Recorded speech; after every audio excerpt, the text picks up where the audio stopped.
they were lost, blown far off course with no king and no charter to guide them. By the end of the day, they had forged a nation's soul. On November 21st, 1620, the cramped vessel named the Mayflower was anchored in the cold, gray waters off the coast of what is now Massachusetts. This was not the plan. Their patent was for Virginia, where a government was already in place. Here, hundreds of miles north, in this wild, unknown land, they were under no official authority. Anarchy was a real and terrifying possibility. Whispers of rebellion started among the passengers, particularly the strangers, who were not part of the Pilgrims' religious congregation. They argued that since they were outside their chartered territory, they were free to go their own way, every man for himself.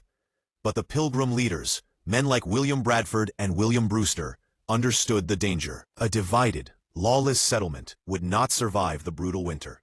It would be consumed by chaos and hardship before it ever had a chance to begin. So, in the ship's tight quarters, they didn't resort to threats or force. Instead, they proposed something revolutionary.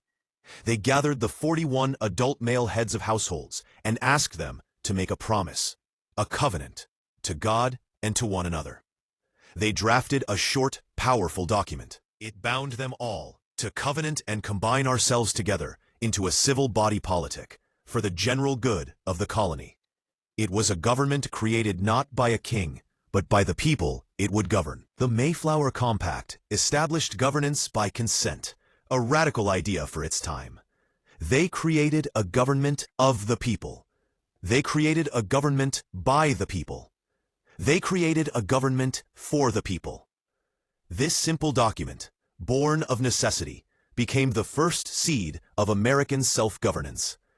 It affirmed that law and order should come from the community itself, under God, united for a common purpose. It was a declaration that they would rule themselves. That principle, government by the consent of the governed, would echo through the centuries, laying the moral and philosophical groundwork for the Declaration of Independence and the United States Constitution. This single sheet of paper, signed on a rocking ship in a cold harbor, became the bedrock of American liberty. Sources: The Mayflower Compact, Historical Records of the Plymouth Colony, #HistoryFacts, #Mayflower, #American History.